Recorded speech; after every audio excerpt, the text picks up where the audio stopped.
All right, good evening, and welcome to the Radical Fabulatorium. I'm your host, John Adamian. All right, tonight we're mixing it up, doing things backwards, actually. I'm sitting across the booth from Mr. Austin Eatman. How's it going? Good, man. How are you? Good. Thanks for coming in tonight.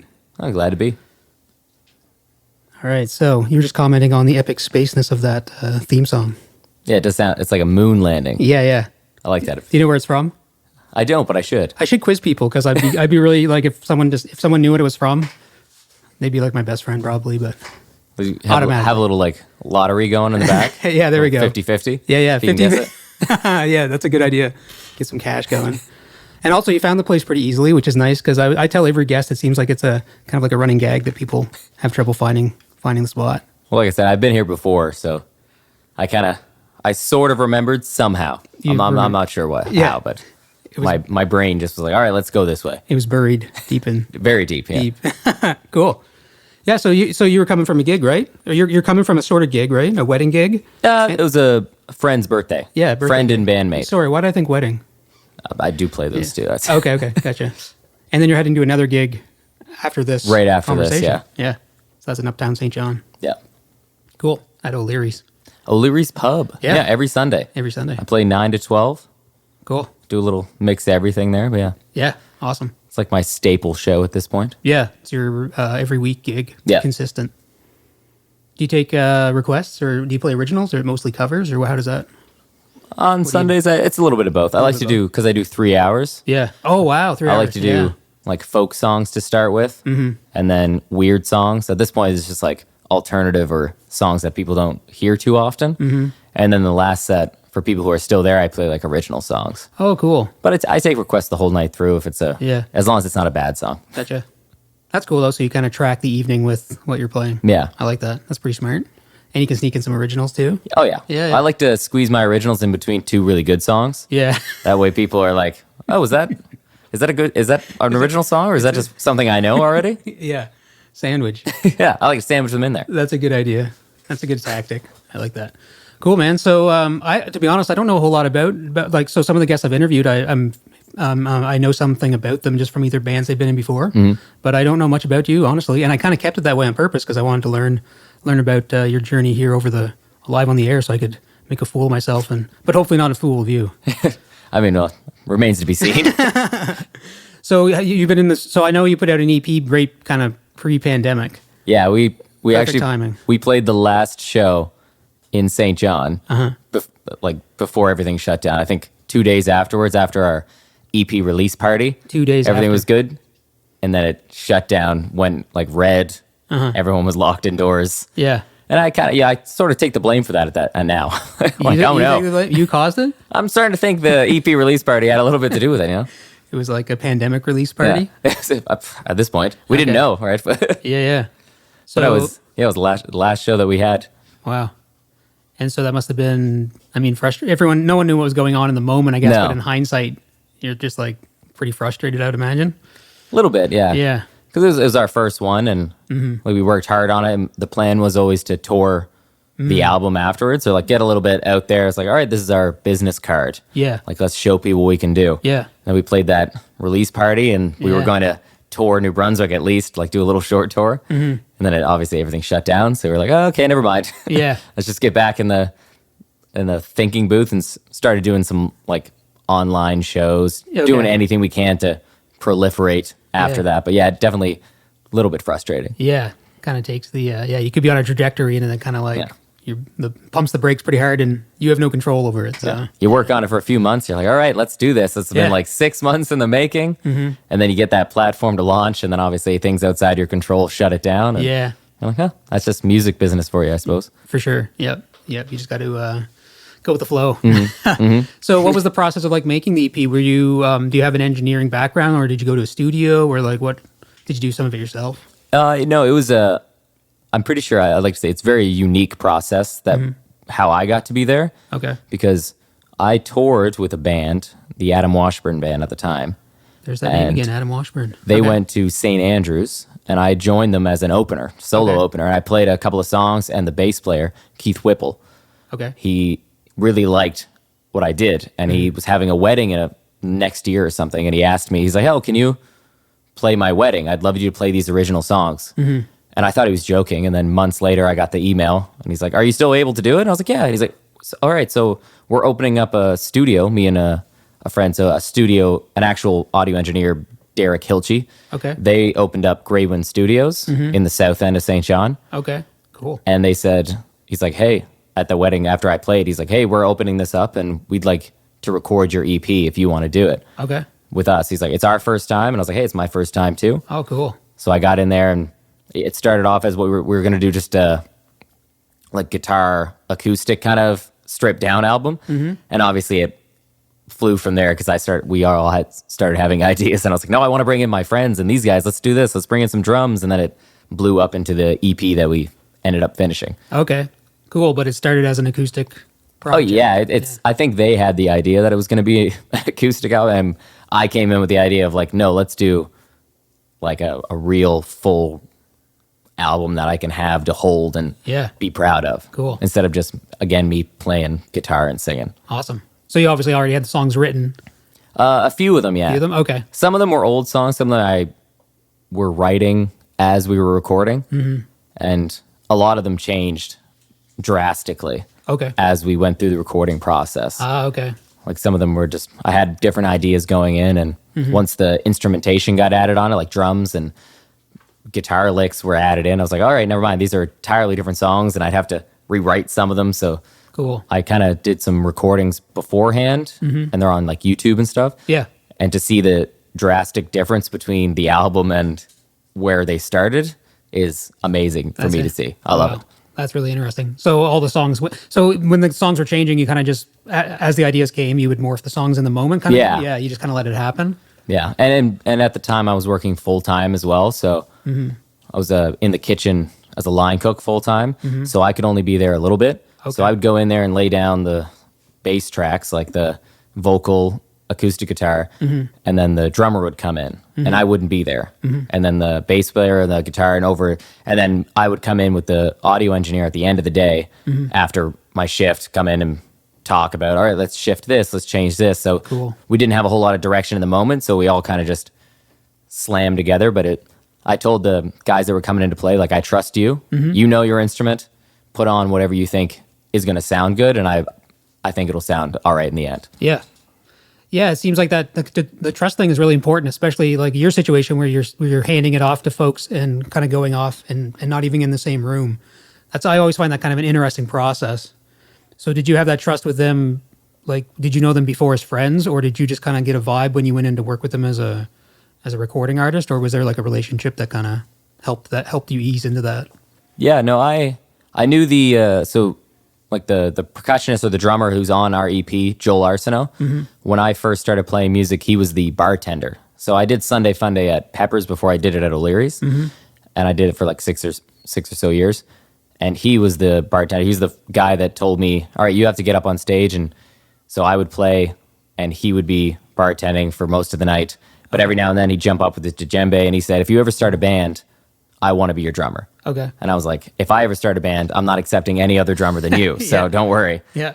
So I knew him, and over years we just had these ideas, but it never really came to fruition. But so I already knew he was going to be perfect. Like, he's one of the greatest drummers I've ever seen, especially play live. He's got a lot of energy. Probably the only person on a kit that could match the energy that I do when I'm playing. Cool. And then the rest of the guys, he played with another lead guitar guy, Jarrett Guttrow, who played on the album, on the first album. Okay. We have a new lead guitar player now, but he played in a band with him, and I've seen him a couple times, and I was like, this guy seems good. And actually, the person whose wedding I went to, who started this all off, Keith Whipple, was the bass player on the album. He said, yeah, I'll lay down bass once we started getting ideas more and more. Cool. So, but they all did it individually, and I knew their musical talent, and I was the least, like, I'm still the least talented member in the band by a long stretch. Like, they're music aficionados. They're kind of like these crazy good instrument players, and I just make the bones of the songs, and then I kind of get these guys to build it up and make it a real like track. And Cool. so I had nothing but faith in them. I was like, if you can make something out of this, then you're good. Cool. That's awesome. Yeah, that's nice to have it. And then that objective opinion too, because I imagine some of their ideas, like they must not be what you heard in your head, but they still fit, or like maybe it took it in a different direction you weren't expecting. Absolutely. Yeah. It happened a lot. It didn't happen too much on the first album because I was so new to recording that any idea seemed like a good idea to me. Okay. Like I definitely we're recording a new album now, and that's come into more play. Okay. As I've been learning the process of putting a song together, as opposed because I write all the songs myself. Yeah. It's usually just me and a guitar, and I know exactly how it's supposed to go. Okay. But I've learned I've done a couple songwriting camps now with like local musicians like Nick Fowler out in Hampton and stuff. And his songwriting camps I've realized the collaborative effort, and it's more of giving a little bit of yourself away too. So you can't just be stuck because I do sometimes push and pull with the creative decisions, but it's good having guys there that know what they're doing, and you have to just trust them to be like, I know that you're a good musician and you know that I'm a good musician, so we're going to come out with a good song in the end of it without giving away too much of what your idea of a good song was going to be when it started out. Yeah. Yeah, it's kind of like relinquishing yourself from like specific outcomes, or like, I mean, you might not have a specific outcome, but just kind of trusting in the process a little bit more. Yeah. But it's kind of scary though, because you are giving up control, and absolutely, it's your artistic vision or your baby, or could be in some people's minds, right? Like, I never wanted to hold on to it like too long, because luckily for me, I had written so many songs up to that point that I was just more happy with getting them out there as to opposed to holding on to too many. Yeah. Because I want to move on to the next project immediately. I'm like, let's get this done, move on to the next one, move on to the next one. Like I already have 4 or 5 albums planned out ahead of backlog songs that I want to do and that people have heard. And it is different too, because if you play like I do, I play live a lot, and I play these songs live. So people, my main fan base, hears them first, and then they get recorded. And so that you'll have these kind of push and pull with your core audience that shows up to the show, and then when they hear the recorded track, they're like, oh, why did you leave out that, or why did you put that in? Okay. But then it also reaches a whole new audience, right? Okay. Like people who have never heard you before. Yeah. They're hearing the recorded track for the first time. So it's this weird balance of trying to figure out what I think it should sound like and what everyone hearing it thinks it should sound like, and trying to meet in the middle somewhere. Okay. And when you're performing them live before they're recorded, do you make changes based on some of the feedback you might get or some of the feelings from the crowd? Oh, every time, yeah. Every time, yeah. I didn't realize I did it at first because obviously when I got into it, I was very new and I had no idea what I was doing. So I'd write the songs, play them at home, but playing them live is when a song becomes like a real song, I feel, because I have played songs now for 8 years, and I can go back and I have it still recorded on my phone when I first wrote it, and it sounds so drastically different because of the feedback that I've gotten from live crowds. Like I'm like, all right, they like this part, or oh, they didn't like that part, or I'll, because you feel the crowd's energy, you'll change things as you see it. And you're like, okay, this is where it should pick up, this is where it should drop down. Oh, I'll place a word here because it felt better in the moment, and then that becomes the written song. So now when I go back and check my text documents of where I wrote them, I have to I'm like, oh, I don't do that anymore. Or, oh, it's way better this way. Especially looking back on really old songs. Interesting. That's cool. It reminds me of kind of like how comedians work. Like they travel and do their set forever, working it out, and then they record a special. And that's the version a lot of people see. Well, and I think there's a lot of like mix between comedians and musicians, or like a synergy between the two, because it is that it's you have to build off of, especially if you're playing a live show, you're building off of what you're receiving. So it can't just, there's a lot of people who can just write songs and all right, this is the song, and then it just goes off to someone to manipulate it live. But I feel like really good songs that hit people, and you have to see how it hits people first in order to change it.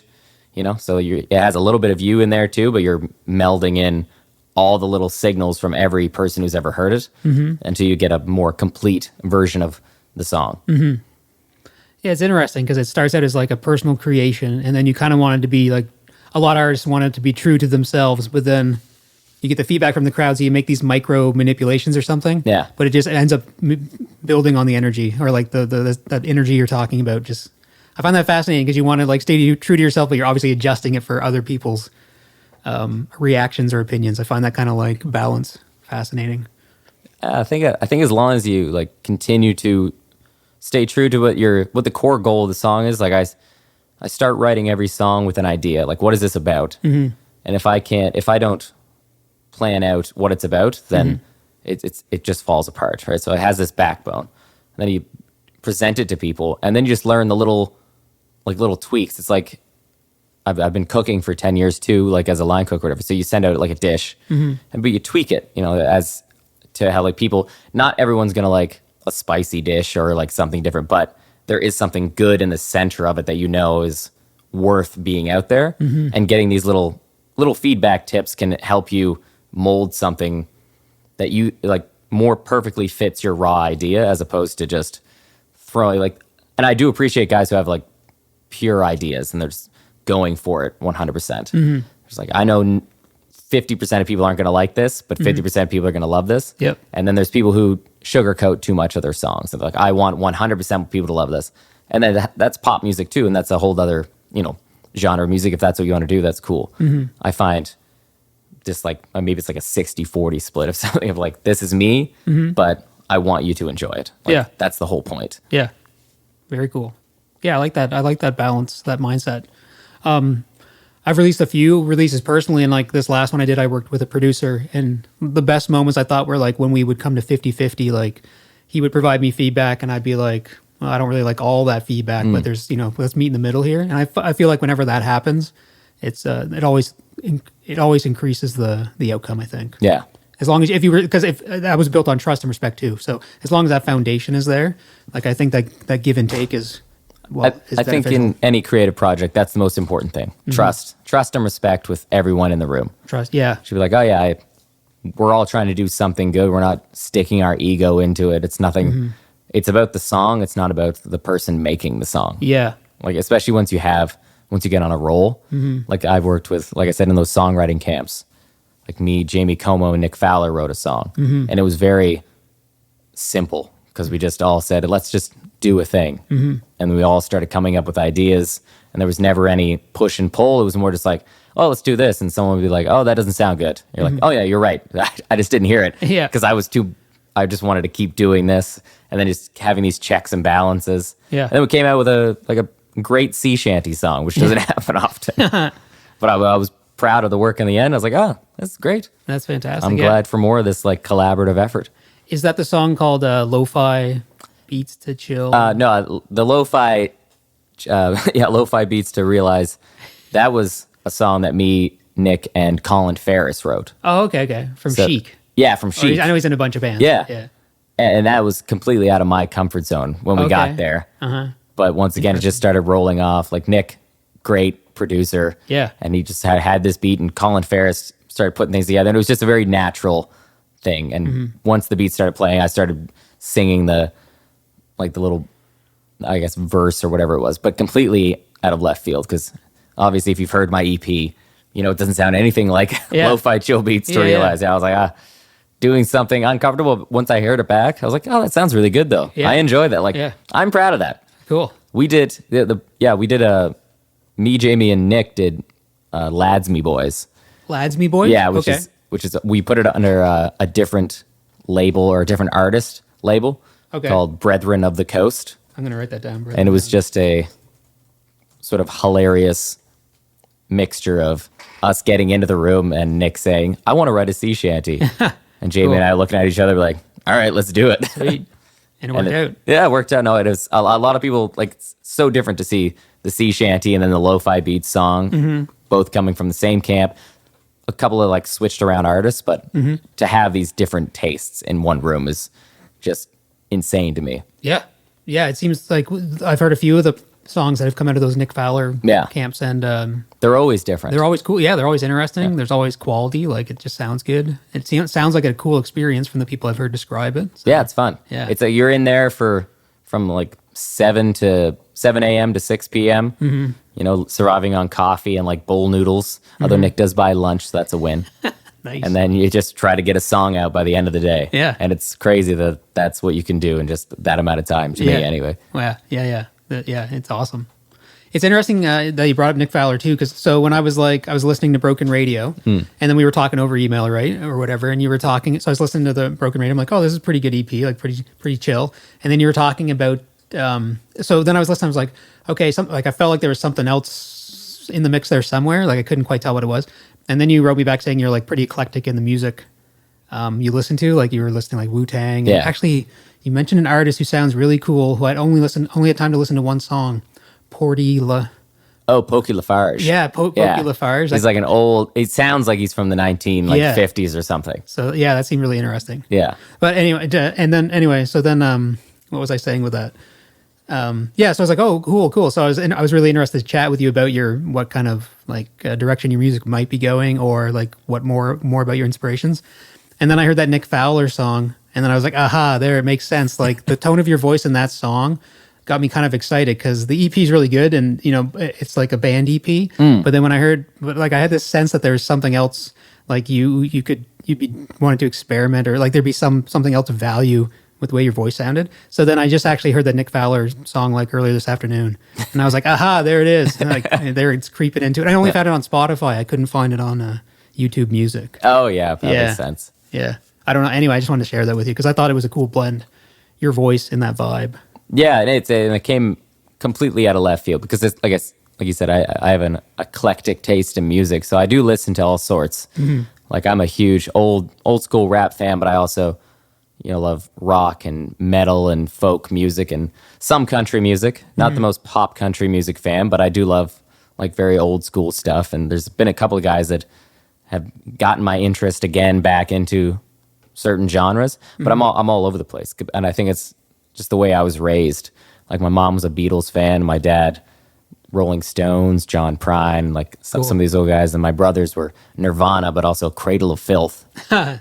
And like it's just constant bombardment. But I grew up in the Boulevard, so also rap music and hip hop was inundated, and I always had this like pop, like the big shiny tunes going on, and it all just blended into whatever came out. So when I made that EP, I wanted to do a little spread of, okay, I want to do this kind of song, I want to do this kind of song. And then when we get to do the songwriter camps, we got to do lo-fi beats. I was like, all right, now I'm doing this kind of song. Let's do a lo-fi chill pop song, and then let's do a sea shanty. Why not? Yeah. And there was a couple other songs that didn't make it because, you only have so much time if you don't get it to production. We were doing there was a weird jazz mix song that never came out, and another like folkier duet song that me and Rebecca Dobbelstein was working on. Okay. So those never came to fruition, but it's all just trying to do as much as I possibly can with every style of music that, as long as it sounds good to me, then it all fits in the genre of good. Yeah. Yeah. If it's good, if it sounds good, it is good. That's what I think. Yeah. That's cool. So you're making a new record right now with the same group as same studio, Grey Wind Studios. Okay, cool. And is it going to be a full LP? Yeah. So it's going to have 12 tracks. This 12 one. Tracks. Cool. Yeah.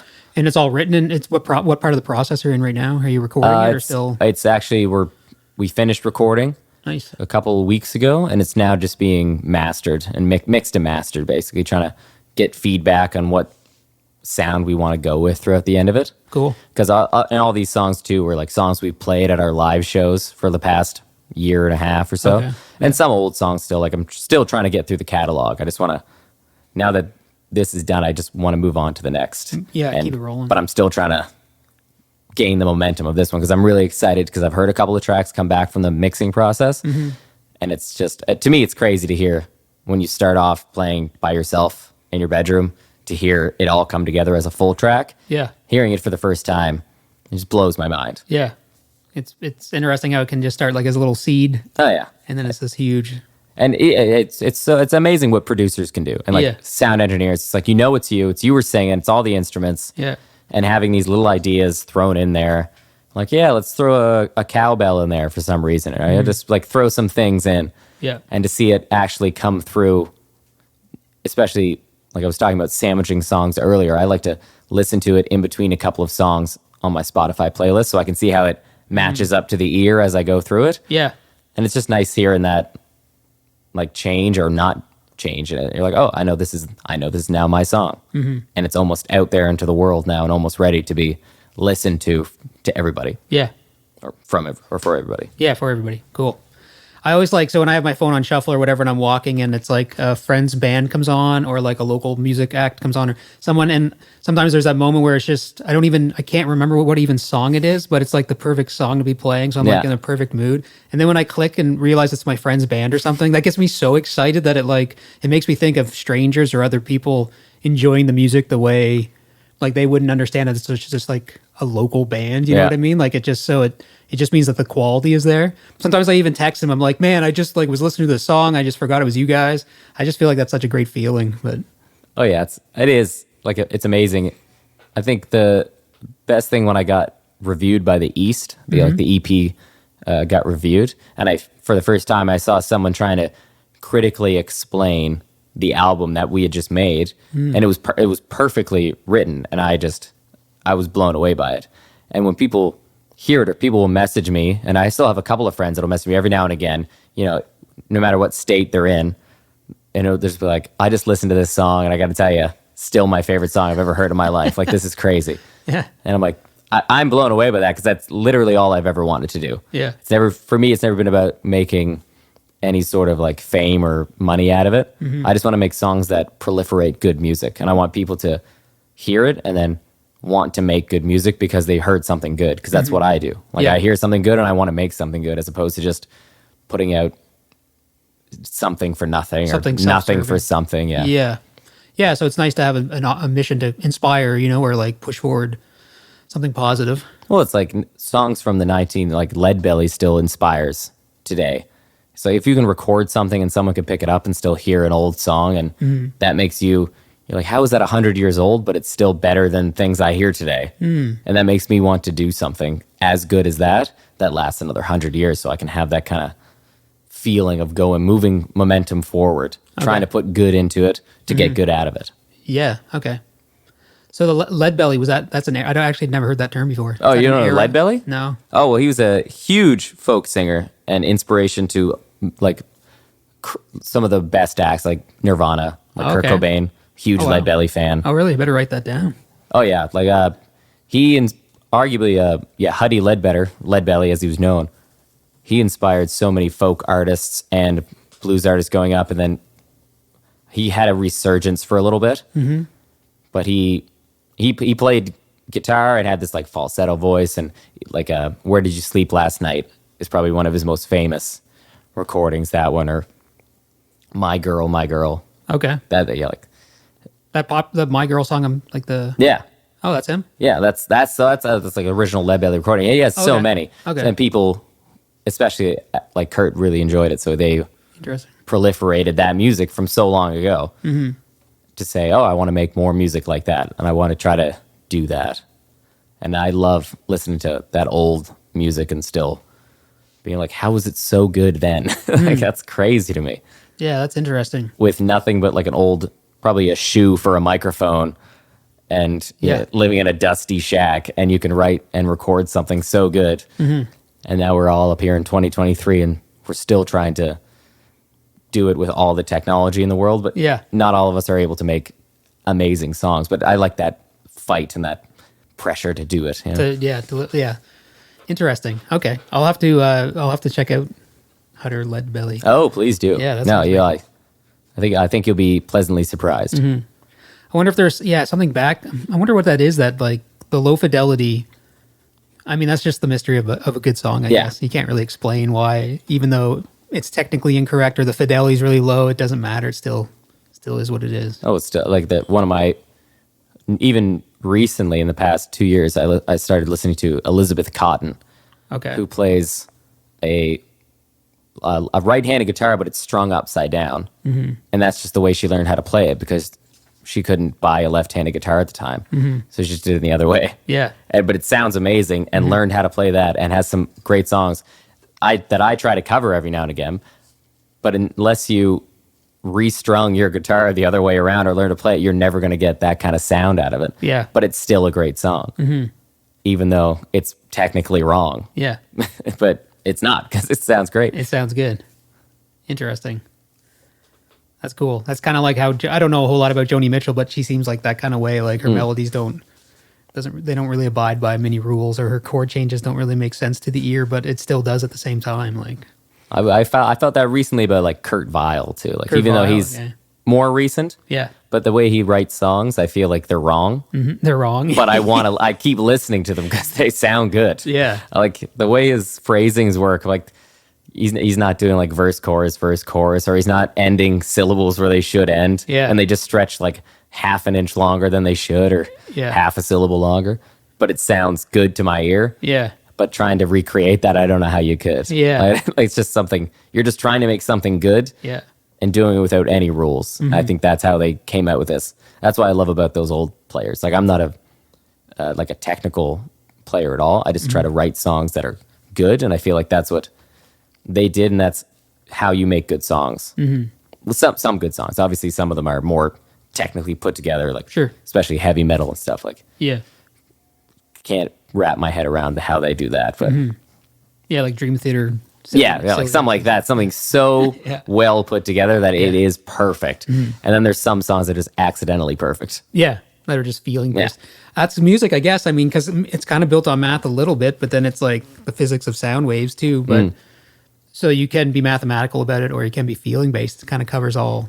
Because some people get a lot of value out of listening to music that's very, very calculated. Yeah. And not only is it like written perfectly calculated, but it might be recorded and quantized and all that too. And they still get value out of it. So Yeah. it's interesting that way. Yeah, but I end up be all end alls. It all gets to like someone's ears and someone enjoys it. You know, it's like it makes music, and I'm happy to be just even a small part in that like machine. You know, just enjoying that in a stream of music. Yeah. Cool. Especially now it's so easy to create it. If you can inspire someone, like anyone listening now could start writing and recording songs that sound pretty good for like $300. Yeah. You go to a pawn Yeah. shop and Easy. yeah, it's And I know pretty- I've seen it. There's guys that blow up, or people that blow up that just on the simplest materials. yeah, But go on to make great careers in music, and some of it's like music's always a little bit of luck and it's a little bit of skill. You know, Yeah. that's how it is.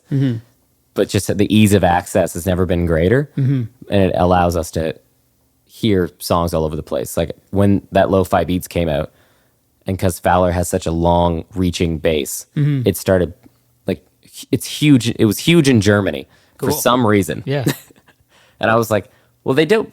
I assume a lot of them don't know what I'm saying, right? It's not in German. Yeah. But they like it. And I don't know why they like it. I probably never will. But if I ever, visit, then I'll try to, if I ever visit Figure it Hamburg, out. I'd like to figure out, like, Yeah. has anyone heard this song? Like, where can I find the, 10,000 people or 10,000 streams of the song just in this one city Yeah. in Germany? In Germany. I would like to know why and how it got here. yeah. That's cool. Yeah, but I love that. I like Yeah, you say, you just put it out. Yeah. And it goes further beyond you. yeah.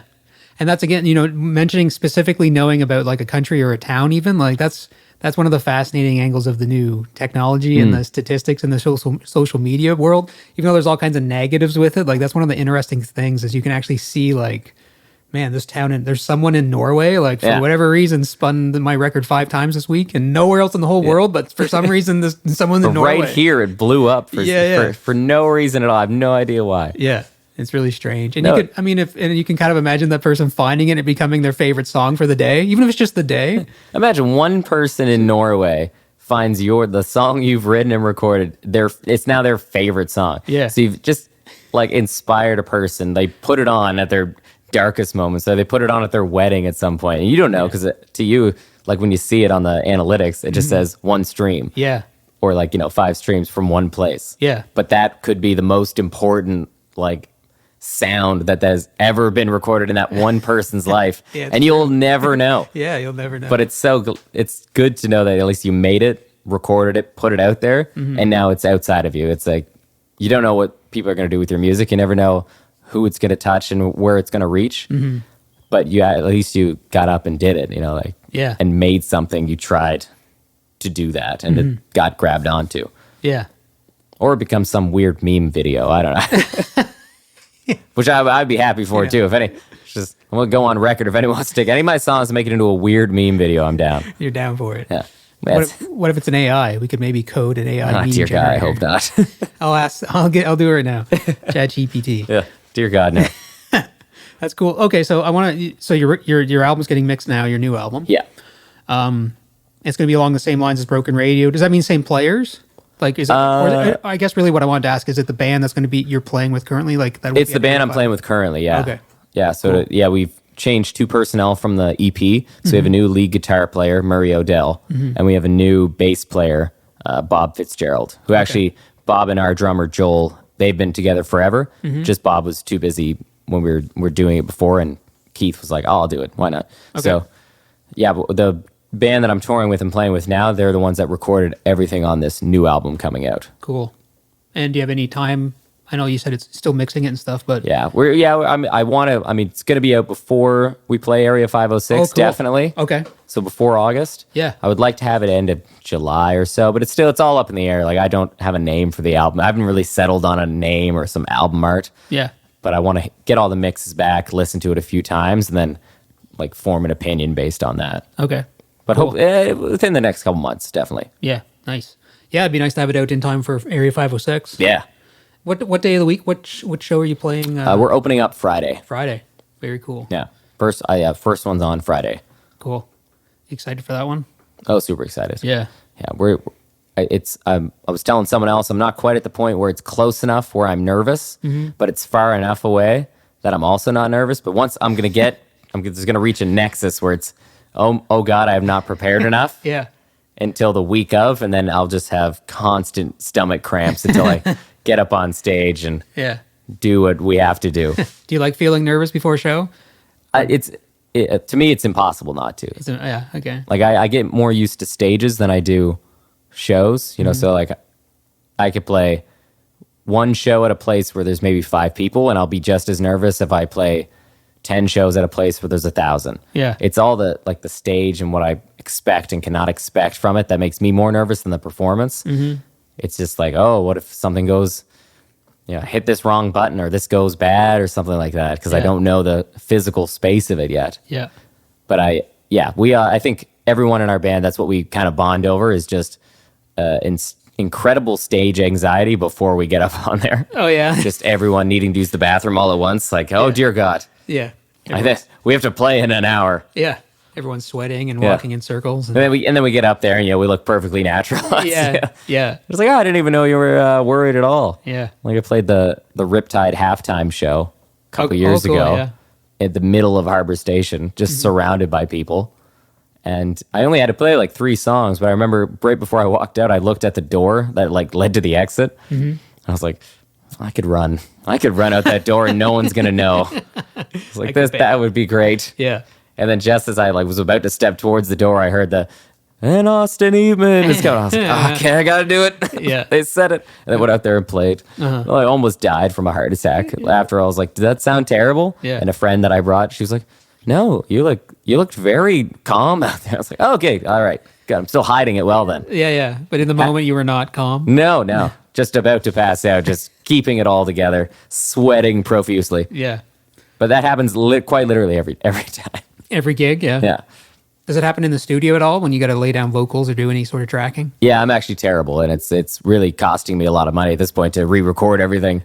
Because if I know something's being recorded, I flub every time. Yeah. Like I can do it perfectly once, and then, but if I know that, all right, this is actually like important, then I'll miss a word or I'll stumble over a line or a chord or something. Yeah. Like I need to restart. Yeah. I'm getting a little better at it, especially with this new album. It went a lot more smoothly. Cool. The first one, it was like 30 tracks each. Yeah. To get through the song. Yeah. Until Derek had to just come in and just wring my neck.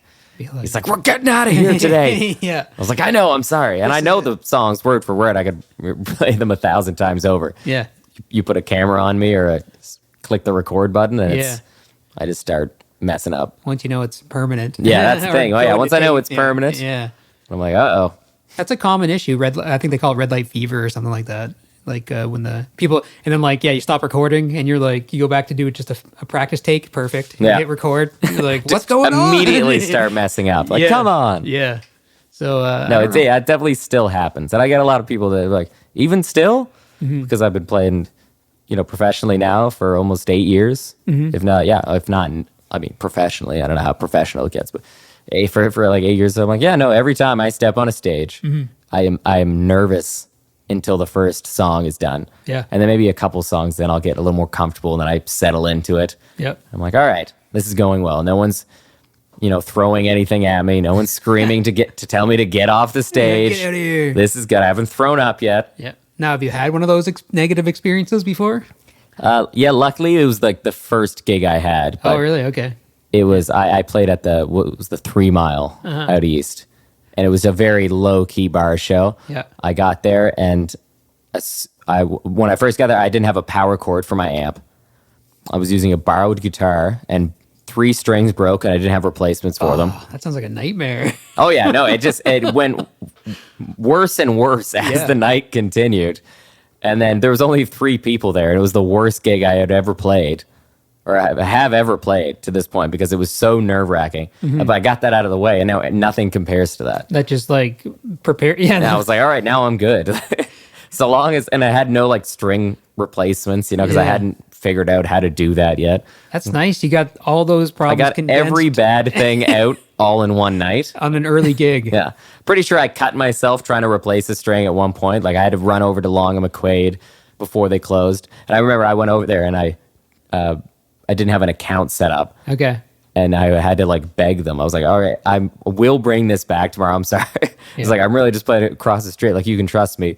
And for their, like in their favor, and I always appreciate them for it, the guy was like, all right, I trust you. You can do this. Like you don't have to sign anything, credit card, but do bring it back. I was like, yo, you have nothing to worry about me. Like I'm going to be shopping here for the rest of my life. That's why all my musical purchases are done at Long and McQuaid. Yeah. Because they helped me out that one time. Yeah. And forever I will give that back to them. That's crucial. Yeah. Crucial bailout. It saved everything. That's awesome. Had the power cord, got some strings replaced, and was able to salvage the last hour of the show. That's awesome. That's good to get it all out of the way. And, I think that most people will be like, maybe this isn't what I want to put up with. But that's pretty cool. To me, I was like, all right, that's the worst it's going to get. Yeah. That's a good way to look at it. My old band, we played a show in Kingston, Ontario. And this was like vivid in my memory because we were like a metal band, but more like along the lines of Protest the Hero or Avenged Sevenfold. And we got booked. We thought it was a metal show, but it was actually kind of like a hardcore punk show. So like just not this kind of, anyway. And we flubbed our first note of our first song. So it went from like 120 people in the room to 0 by the end of the song. And it was just destroyed. Like, it was like humbling. Quite humbling, but quite like, there was one guy in the room we wanted to impress because he booked other shows and stuff. And it was pretty humbling is all I can say. You're just like, what do you do? I guess we finished our set. Like we just cleared the room. Like we might as well just leave the town. Like, all right, we're here. Let's never come back. Yeah, we're not coming back to Kingston. Sorry, and we never did. I don't think actually. It's kind of funny. So okay, so that's cool. I'm excited to hear the new album. Then, Yeah, me too. Actually, yeah, that'll be cool. I've heard a couple of songs off it. I'm really impressed. So. Yeah, maybe you can leak one to me, and I'll leak it to the airwaves. I will. I'll slide you a track when no one's looking. Yeah, when no one's looking. We got as one of the singles done like a month ago or so. Cool. In exchange for our lead guitar player putting in a heat pump at the engineer's house. Oh, nice. And he's like, all right, I'll record a single for you guys. Yeah. You put in a heat pump. So we did. We had that exchange. Nice. And then that kind of rolled off. It's like, all right, we have this song. Let's do a whole album. Yeah, cool. That works out. Yeah. Bartered. Yeah. The barter system is still alive and well in the music industry. Yeah, it works well here in St. John. Yeah, definitely. Small scene bartering. That's awesome. Cool. What time is it? You got a gig at, it's 10 to 8. Wow, Yeah. it flew by. Can't believe it's 10 I know, to 8, right? to be honest. So besides Area 506 and the record, any other plans for the rest of the year? Yeah, I mean, plenty. Like I play constantly all the time. St. John, Hampton, like out in KV all the time. We're doing on the 9th, we're doing a rock and roll show for Alzheimer's. Oh, cool. Down at the Container Village. So our band will be playing, and there's a few other bands playing. A lot of local guys. That's on the 9th? On the 9th, yeah. Like June 9th? So this was this Friday? Yeah, this Friday. Cool. We're playing. And that's usually we do acoustics for Alzheimer's. So my friend Jerry Lewis puts it on. Okay. At the Five and Dime, but this time we're doing a much bigger show, so we're going to do it on the stage in the Container Village in St. John and try to make as much as we can. It's all for charity, so Awesome. Yeah. I've been doing it for 5-ish years now. So this is the first time I do it with a full band. Okay. So there's that. I'm excited for that this weekend. And then, yeah, pretty much just nonstop gigging until 5:06. Take a little break around then so we can put on the best show we can. Yeah, just trying to get the album out and want to push that and maybe figure out a tour along the way if we can, post summer or do a little fall tour or something. Yeah. Yeah, like would you like to get out and play gigs outside the New Brunswick? Oh yeah, Yeah. absolutely. Have you done much gigging outside the province? No, I know the pandemic got in the way, obviously. But. the pandemic got in the way of the first one of our first little tour run, and now we're just starting to put it together. I wanted to make sure that the album was sussed out and that we had something more to push other than the EP, especially now that we've been playing. Because when we wrote the EP, we'd actually never played together. Okay. Or like when we recorded it. Yeah, okay. So we had one show, and then we played the EP release party, and that was our first time playing all the songs together. So now that we've been playing for so long, we have all these songs under our belt. We're like, all right, now we're an exportable band. We're ready to go out and actually deliver a good show to people. Cool. Every single time. So Yeah. we're ready to get out there and hit a couple of places outside of New Brunswick, definitely. Yeah. So everything's feeling more cohesive, like everything's gelling pretty well. Yeah, absolutely. And I got some of the, like, they're my good friends and also amazing musicians, which doesn't happen too often. But I'm excited to see what we're going to come up with next, because I do want to work on. I have another side project, Sound Investments, that my friend whose birthday I was playing today, Mike Bellier, and I have. It's a 2-piece, like, kind of folk duo. So I want to put out a little EP with them, with us, and then do maybe like a solo record, and then come out with a third band album. So I'll just I'm not sure if it's all going to be this year, but I just want to make sure that I can have all these things and all these ducks in a row and start taking them off as we go forward. Very cool. Yeah, that sounds exciting. Yeah. So multiple projects. And so I like to stay busy. yeah, that's good. Busy's good. It's good. So- It's a good problem to have. With you being in the scene every week, like gigging, do you feel like the scene seems pretty exciting right now? Like there's energy bubbling up, and I know we've had all the growth here in the city and stuff. Do you feel like there's some positive buzz going on right now? Oh, absolutely. Yeah. Yeah, and I've seen it for like, it was bubbling up before the pandemic, and obviously that swept for a little bit, and it's starting to come back to that heyday. And I used to hit a lot of the open mics around town, and I've been too busy and just trying to get things, but I'm starting to come back out again. And there's now like a huge new wave of like amazing musicians coming in, stepping up the plate once again. Cool. And it kind of feels like when I started and I saw this wave that I was riding along, it's like, oh, all right. And there's a lot of hype. People are coming out to live shows a lot more often. And it's getting more and more like, all right, we can put on a good show. Like, people are coming out to have that live experience more and more. And I'm excited to see what other bands and other artists are going to like bring to the forefront when all these guys get to the level that they're all ready to like starting to sort of compete against each other. I'm excited to see that kind of explosion of music and culture around here that I think is inevitable. Yeah.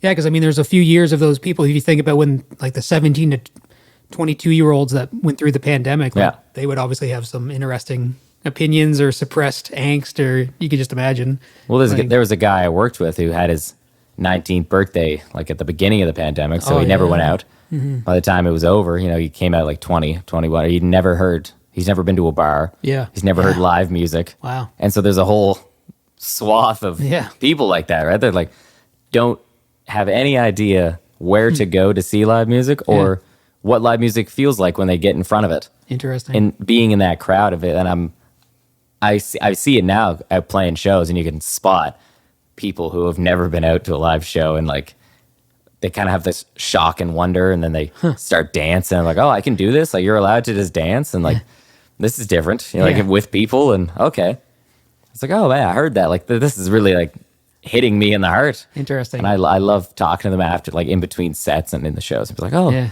you're like the first person I've seen play. I'm like, that's crazy to me. Interesting.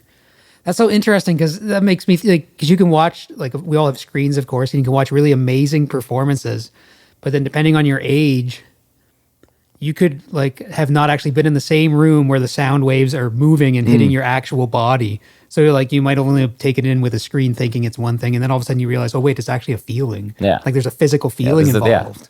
That's so fascinating. I never really thought about that. Yeah, music's tactile, right? Like when they, because I love watching live shows, but it's different than being at a live show. Yeah. And I don't think it's not possible to really explain being there and hearing a band you like would love to see, and you get there, or hearing a band for the first time and now they're your favorite band. Mm-hmm. Like so many people now get to experience just going out, and maybe it's the first band they see and they're like, oh, this is my new favorite band. Yeah. And they're going to carry that for like 20 years. Mm-hmm. Because that band's putting another performance of their life, and you never know who's. That's why I always try to play like I'm playing Madison Square Garden, because I don't know who's in the audience. I don't know if this is their first show, if this is their 90th show. Yeah. You know, if they hate live music, if they love live music. But I want to win everyone over, and I want to, no matter what, I want to make sure I'm doing my job, which is to put on the best possible performance in a live music scenario. Mm-hmm. Cool. And you hit those people all the time. And that's a fun feeling too. Like I can remember seeing a couple bands, and like it's like not even before their first song's done, you're just like, something's going on here. Like it just takes over your whole vibe. That's interesting. Yeah, I worked down on the boardwalk for a while, and I caught a lot of bands coming through Peppers, Lemongrass, because that's where I worked. Mm-hmm. So I probably saw like 100 bands a year, you know, just come through there, and a few of them are still some of the best bands I've seen. Did you notice like could you tell if the band was gonna have that kind of energy? Like, was there an aura about the band where they're like, you knew they were gonna?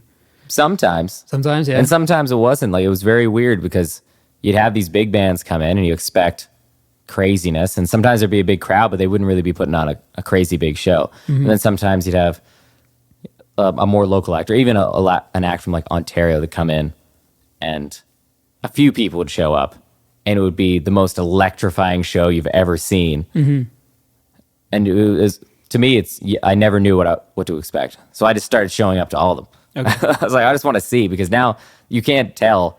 Like sometimes they'll charge like $30 at the door or $10 at the door, and you're like, oh, well, maybe the $30 show is going to be so much better, but it's not. You know, it doesn't really matter. There's more just like an idea of like that's just a financial edge. But I've seen bands play there, two guys rock the place. I've seen one guy just with like a little beat machine play one of the best shows that I've ever seen, and then I've seen like 6 people put on a full orchestral show, but it's just kind of you know, it didn't really sell out, or maybe they were having a bad night, or they're at the end of their tour and they're kind of tired or something. So I never know, and I never knew what it is. So I just take a chance. I'm like, oh yeah, I'll go listen to this. It could be good. It might be the best show. Yeah. I've seen like Murder is one of my favorite bands I've ever seen live. Okay. I don't think they play much. Adam Washburn, when he was with his band, I was like, oh, that's crazy. Like, he's one of the first guys I saw that great front man, just killing it. And then Mike Bochoff from Nova Scotia. Okay. That band played Peppers too. Cool. And those are like the 3 bands I saw there that I was like, oh man, this is crazy. Like, this is what it means to play live music. Cool. They're putting on a good show. But I've seen hundreds. I mean, so many good bands come through there, and like, I'm just not naming the super popular ones like the Slowco and Scientists of Sound and all those guys. Cool. Yeah, but that's a good, unique position to be in, to take in all that music, really. Yeah, I count myself very lucky to be able to see how those different acts handle themselves, or how they manage their shows. And I'd sit there in the back and just study. That's what I love to do for the first few years, just trying to figure out what these guys are doing. You know? Yeah, that's cool. Awesome. Well, thanks for coming in. It's 8 o'clock. I can't believe it. That's an entire hour just flew by. I know. That's fine. I probably talked too much, but thanks for having me. Yeah, no problem. Anytime. And I'll have to hit you up for that leaked secret track. We can drop it here first. Please, yeah, I'd love to, actually. Yeah, that'd be cool.